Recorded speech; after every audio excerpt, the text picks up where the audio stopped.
Now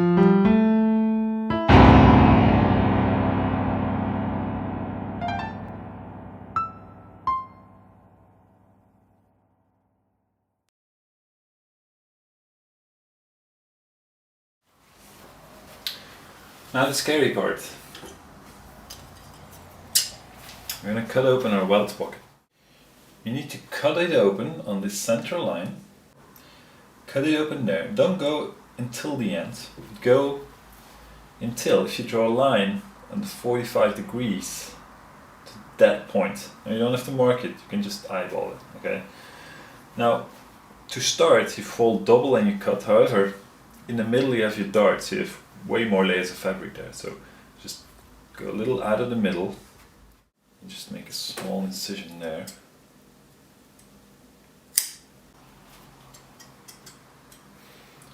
And then, as I said,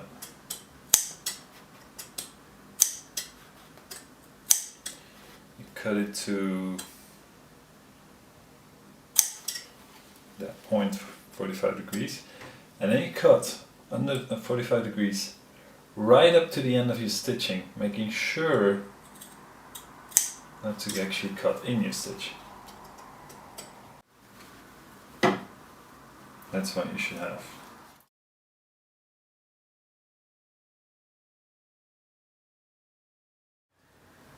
Okay, back to the ironing board. We've got our leg piece. This is the inside. You can see where we cut through our pocket. This is the good side, which has a pocket awkwardly dangling from it on the front. That's weird, but no need to worry. What we're going to do is we're going to take this pocket and put it through this hole towards the inside of the trousers, like that.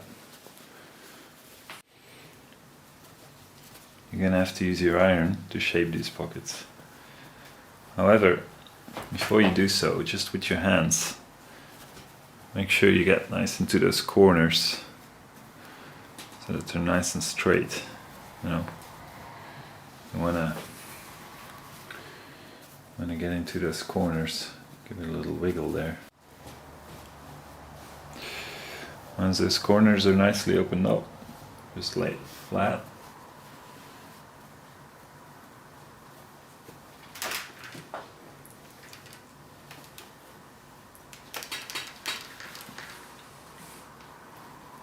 And press.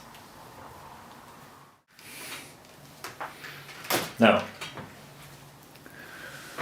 from the back, we currently got something that looks a bit like a letter box, which is not what we want. We want a nice clean welt pocket. However, for that, all you need to do is fold your fabric over the pocket and backwards. Fold down,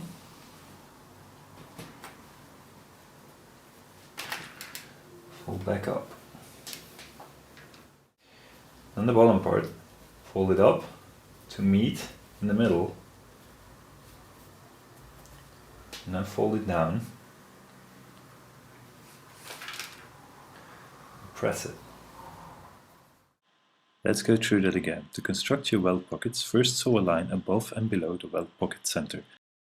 When that's done, cut open your welt pocket as illustrated by the green lines. Once cut open, flip your pocket to the other side of your garment. Now construct our so-called letterbox opening, making sure the angles are nicely straightened out. Finally, fold your trouser fabric over the opening and fold it backward, leaving half of the opening covered. This will come natural when you're doing this because your fabric will actually wrap around the seam allowance that is there.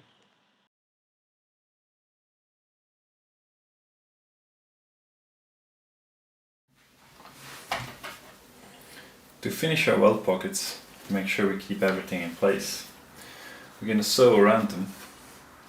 Here, we're going to discreetly sew just outside of this fold. It's actually where to go up and down there. Same thing here.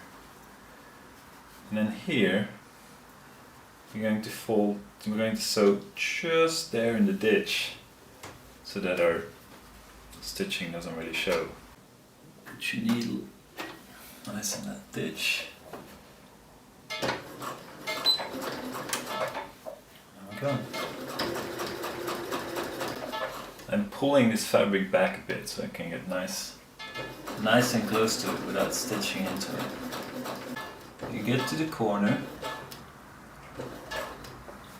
put your needle down, and then you need to turn around your needle. And what I do, rather than stitch all the way down and all the way back again, is just sort of backpack.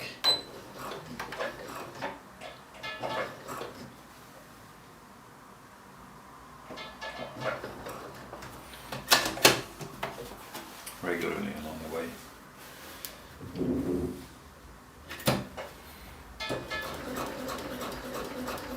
When you're doing this, make sure you have no bumps on the bottom, because everything needs to lie flat. Take your time, because this will be very visual on your bum. You don't want to mess up here.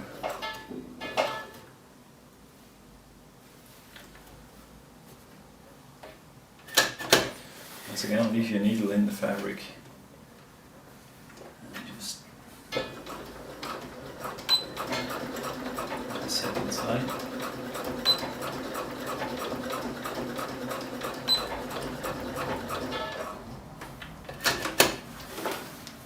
And then just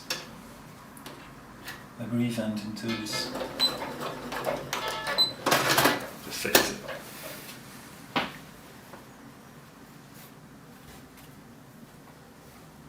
Cut your loose thread. Cut yourself a welt pocket. Press this once more. Should be fine. As you're used to by now. Give it another good pressing.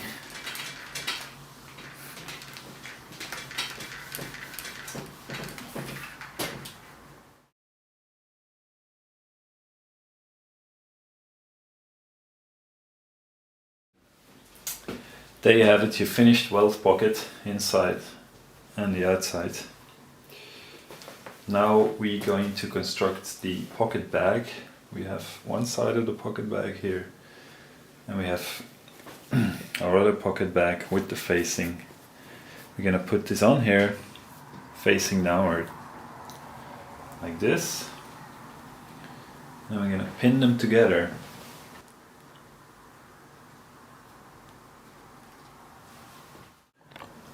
Now to sew all this together, there's two things we can do.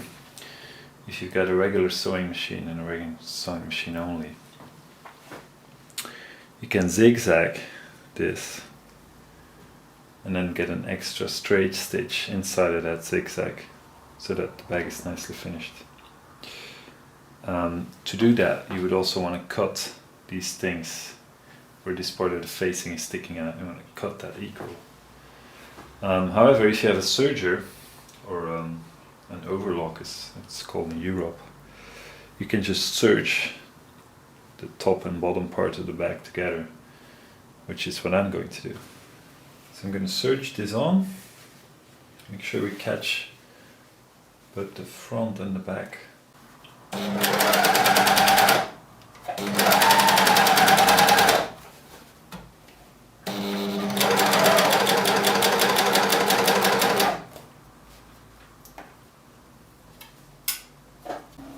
There you go. One back pocket bag.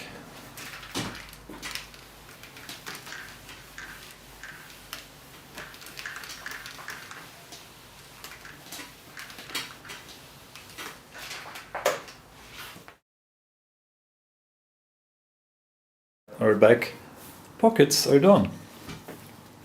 Here's the pocket bag that we made, and our welt pocket is hidden underneath there. There is our welt pocket. Looks great. That was it for part 4 of Trousers from Scratch. Our back pockets are constructed. They look great, so we're happy. And in part 5 we'll be doing the front pockets. See you soon.